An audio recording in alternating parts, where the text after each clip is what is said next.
And in Nigeria, the market continued on a downward trend in the second trading session of the week, with the all-share index declining by 0.9%, closing at 36,056.43 points. NSE Lotus Islamic Index was the best performing index, appreciating by 1.3%, while the banking index also gained 0.13%.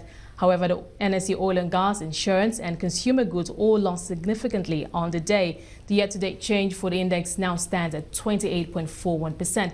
For more on the market and the expected reaction to MPC's decision to hold rates, I'm now being joined in the studio by Akinola Jones, Head Financial Advisory at Primera African Finance Group. Thank you so much, Akinola, for your time. Thank you for having me, Esther. Now, while the market was trading about 15-20 minutes to the end of the closing bell, that was when the central bank governor, started to give his press conference, and of course we saw him basically not changing anything from the decision from the last meeting. But some might argue that yes, there could perhaps have been a relief rally because there had been rumors that there could be further tightening by the MPC. Yeah, that's a point, but I don't think that's valid. We saw a slight gain, 0.13 by the banking index, but what we really have to think about are the tier 2 banks. I think they're the ones that are going to suffer from this liquidity tightening pressures. I think the FCMBs of the world, the Sky Banks of the world, we're going to see that affect them, negatively over time. Think about it. We went from 12% CRR, and now, CRR for private sector deposits, 50% CRR for public sector deposits. Yes, for the Naira, it's a positive sign, but when you think about it in terms of the average businesses out there, the small businesses, over time you expect to see a 4 to 5% hike in interest rates. That's going to kill businesses even more than it's killing them now. When you listen to Bernanke in terms of what quantitative easing, QE, and the tapering of the burn purchases, he's looking for ways to push it back to sustainable economic recovery, and that's really what we want. This market right now is at 28%.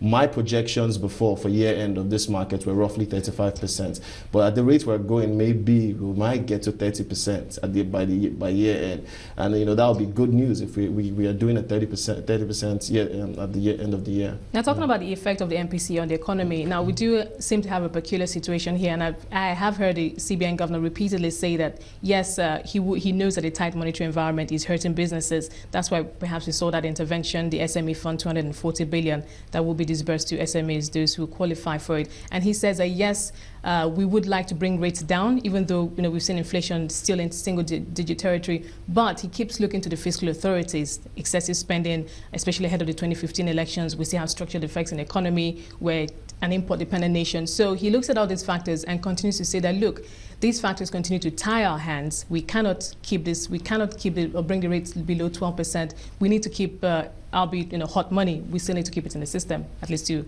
help stabilize the naira. Yeah, but hot money or no hot money, think about it.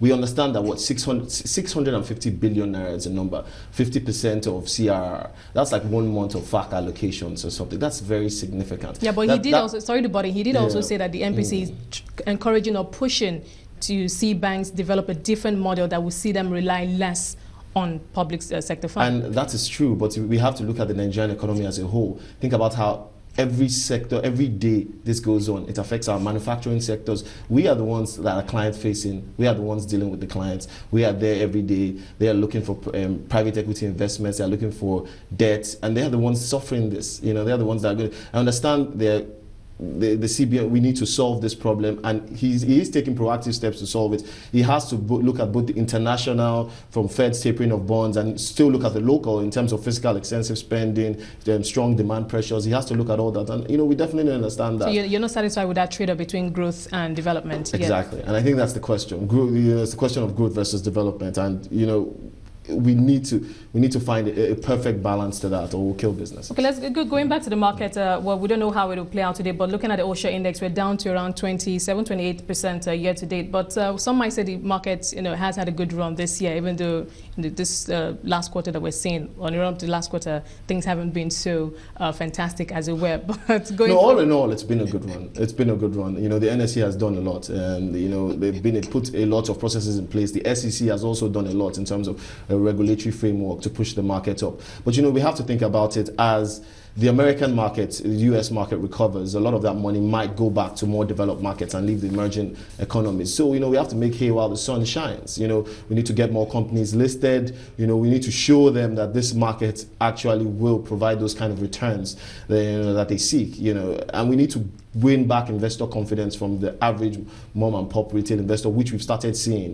There's kind of been some kind of balance between foreign inflows and local pension funds and local funds putting their money back in the market. So, that's very exciting. Talking about market confidence or investor confidence. Now, I know that banks, investors, asset managers were closely watching the comments of the CBN governor yesterday as regards the financial system, where, like I mentioned, he said the MPC would like to push or will continue to push for these banks to develop a different model. Now, going forward, now that we have the Fed tapering behind us, we have the MPC meeting behind us, what would be the outlook for the bank stocks going forward in terms of valuation, in terms of portfolio balancing? Would investors or would portfolio managers say, okay, let's begin to separate the big ones or the small ones, the weak ones? Yeah, exactly, and that's why I said, most of those